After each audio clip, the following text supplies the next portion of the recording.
फतेहपुर में एक ऐसा हत्याकांड सामने आया जिसने हर किसी को झकझोर कर रख दिया।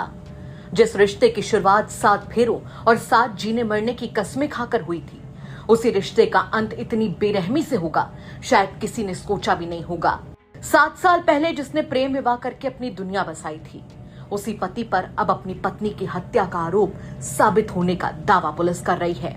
पुलिस के मुताबिक इस हत्याकांड के पीछे वजह थी पत्नी के चरित्र पर शक, लेकिन मृतका के पिता इस दावे को पूरी तरह से खारिज कर रहे हैं और इसे आरोपी की कहानी बता रहे हैं। आखिर इस घर के बंद दरवाजे के पीछे ऐसा क्या हुआ कि एक हंसता खेलता परिवार कुछ ही मिनटों में बिखर गया? आखिर क्या है शालिनी यादव हत्याकांड का पूरा सच? चलिए जानते हैं पूरा मामला विस्तार से। दरअसल मामला फतेहपुर जिले के थाना कोतवाली क्षेत्र के नासिर पीर मोहल्ले का है, जहां किराए के मकान में रहने वाले सहायक टीचर दिलीप कुमार यादव की पत्नी शालिनी यादव की 8 अगस्त की सुबह संदिग्ध परिस्थितियों में मौत हो गई थी। शुरुआत में इस घटना को हादसे की तरह दिखाने की कोशिश की गई, लेकिन जैसे जैसे पुलिस जांच आगे बढ़ी, कहानी पूरी तरह बदलती चली गई। शालिनी शहर के एक प्राइवेट स्कूल में टीचर थी, जबकि उनके पति दिलीप यादव चकल्लीपुर में सहायक अध्यापक के पद पर तैनात थे। दोनों ने 3 दिसंबर 2017 को लव मैरिज की थी। परिवार बस चुका था, लेकिन पुलिस के मुताबिक पति के मन में पत्नी को लेकर शक गहराता जा रहा था। यही वजह आखिरकार कत्ल की बड़ी वजह बन गई। शालिनी की एकाएक मौत के बाद मृतका के घर वालों ने पति दिलीप यादव और उसके 2 सगे भाइयों के खिलाफ हत्या का मुकदमा दर्ज कराया। इसके बाद पुलिस ने कई टीमों का गठन किया। घटना स्थल का बारीकी से निरीक्षण किया गया। फोरेंसिक टीम ने साक्ष्य जुटाए और हर पहलू की वैज्ञानिक तरीके से जांच शुरू हुई। पुलिस को शुरू से ही घटना पर शक था, क्योंकि घटना स्थल पर कई ऐसे संकेत मिले जो हादसे की कहानी से मेल नहीं खा रहे थे।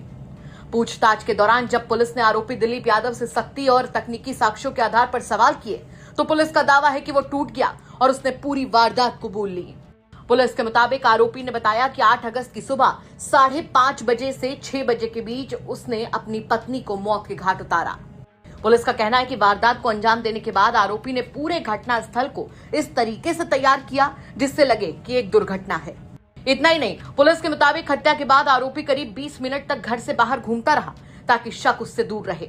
वापस लौटने के बाद उसने अपने दोनों भाइयों को फोन किया और कहा कि उसकी पत्नी दुर्घटना में बेहोश हो गई है, उसे अस्पताल ले जाना है। दोनों भाई मौके पर पहुंचे और शालिनी को अस्पताल लेकर गए, लेकिन तब तक बहुत देर हो चुकी थी। पुलिस की ओर से बताया गया कि पूरे मामले की जांच विज्ञान और फोरेंसिक साक्ष्यों के आधार पर की गई है। पुलिस ने घटना में इस्तेमाल किया गया आला कत्ल भी बरामद किया है। पूरे मामले पर पुलिस ने बताया कि फोरेंसिक साक्ष्यों के आधार पर पूरी जांच की जा रही है। पुलिस ने घटना में इस्तेमाल किया गया आला कत्ल भी बरामद कर लिया। मुख्य आरोपी दिलीप यादव को गिरफ्तार करके न्यायालय में पेश किया गया, जहां से उसे न्यायिक हिरासत में जेल भेज दिया गया है। पुलिस का कहना है कि मामले में बाकी साक्ष्य भी जुटाए जा रहे हैं। हालांकि इस पूरे मामले में एक बड़ा सवाल अभी भी बना हुआ है। पुलिस का दावा है कि आरोपी ने पत्नी के कथित अवैध संबंधों के शक में हत्या की, लेकिन शालिनी के पिता इस बात को पूरी तरह से झूठ बता रहे हैं। उनका कहना है कि उनकी बेटी के चरित्र पर लगाए जा रहे आरोप बेबुनियाद हैं और आरोपी खुद को बचाने के लिए ऐसी कहानी गढ़ रहा है। यानी अब अदालत में यह भी तय होगा कि आरोपी का यह दावा कितना सच है और कितना सिर्फ बचाव का हथियार। इस बात को पुलिस मोड़ रही, इस बात से हम किसी प्रकार से सहमत नहीं है। ये पुलिस घुमा रही है, लेकिन जो खुलासा वो उससे जो मर्डर खुलासा है उससे सहमत हैं। बाकी अफेयर वाली कहानी हमारी लड़की के बारे में बता दें, इससे हम किसी कीमत में सहमत नहीं हैं। जो हमने सच्चाई बताई कि दिलीप का कहीं से अफेयर चल रहा था, यही सच्चाई है। लेकिन इसका जिस लड़की से आप लोग कह रहे थे कि अफेयर चला आपके दिमाग का जी, ना उसको बारे में कोई जानकारी दे रहा है, ना आपकी बेटी के बारे में इसके कह रहे हैं कि लड़के चल रहा था, उसके बारे में कोई जानकारी दे रहा है जी। इस पे आपको क्या रहा है? इसमें भाई बेटी ने हमारी कभी नाम नहीं बताया, लड़के का नाम, लड़की का नाम नहीं बताया कभी भी। क्या बताती थी, क्या बेटी क्या कहती थी? कि कोई शिक्षिका इनके विद्यालय में पढ़ाती है इनके साथ, उसी से इनका कुछ सिस्टम चल रहा है और उसी वजह से इनका विवाद होता था और हमारी बेटी की हत्या की यही वजह है। कितने वर्षों से ये विवाद चल रहा था? ये लगभग ये अप्रैल 2025 से बताया गया हमें। उसी समय हमारी बेटी ने बताया था कि ऐसी कहानी है। हम इस मसले में उनके घर भी गए थे, दोनों लोगों को समझाया भी, मगर दामाद हमारी बात से सहमत नहीं था। वो क्या बोलते थे? वो भी उल्टा आरोप लगा रहा था हमारे सामने ही हमारी बेटी पर। न हमारी बेटी इस बात से सहमत हुई, न हम सहमत हुए। जो बेटी पे आरोप लगा रहा है वो गलत है? गलत है। फिलहाल पुलिस ने अपना खुलासा कर दिया है। आरोपी जेल भेजा जा चुका है और जांच आगे बढ़ रही है। लेकिन इस वारदात ने एक बार फिर से सवाल खड़ा कर दिया है कि जब रिश्तों में भरोसा खत्म होने लगता है तो उसका अंजाम कितना भयावह हो सकता है। लव मैरिज से शुरू हुई ये कहानी अब एक सनसनीखेज हत्याकांड में बदल चुकी है। अब सबकी निगाहें अदालत की सुनवाई पर टिकी हैं, जहां तय होगा कि शालिनी को इंसाफ कब और कैसे मिलेगा, और इस दिल दहला देने वाली वारदात के हर सवाल का अंतिम जवाब क्या होगा।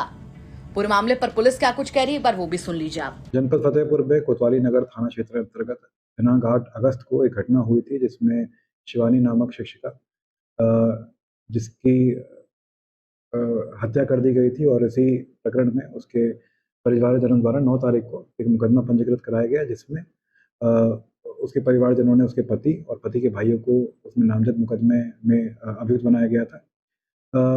जैसे ही मुकदमा पंजीकृत कराया जाता है, जब घटना होती है उसी के अनावरण में टीम लग जाती है, और टीम अनावरण के दौरान इसके पति को जब हिरासत में लिया जाता है, जिसका नाम दिलीप यादव है, उसके द्वारा पूरी घटना को कबूला जाता है।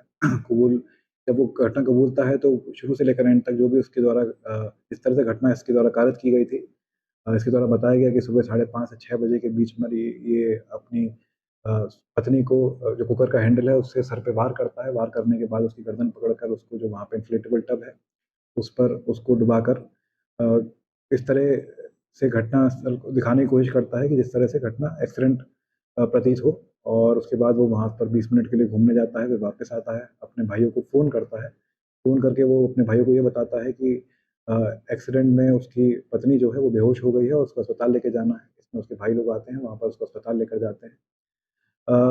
पूरी घटना की बड़ी साइंटिफिक और फॉरेंसिक एविडेंसेस इस्तेमाल करते हुए इन्वेस्टिगेशन हुई है, जिसमें जो भी वेपन इस्तेमाल हुआ है घटना कारित करने में वो रिकवर कर लिया गया है, और अन्य जो साक्ष्य संकलन है उनकी भी कार्रवाई चल रही है। आज इसमें जो मुख्य अभियुक्त है दिलीप यादव, उसको गिरफ्तार करके जेल भेज दिया गया है। क्या कहेंगे आप इस खबर पर, कमेंट करके जरूर बताएं।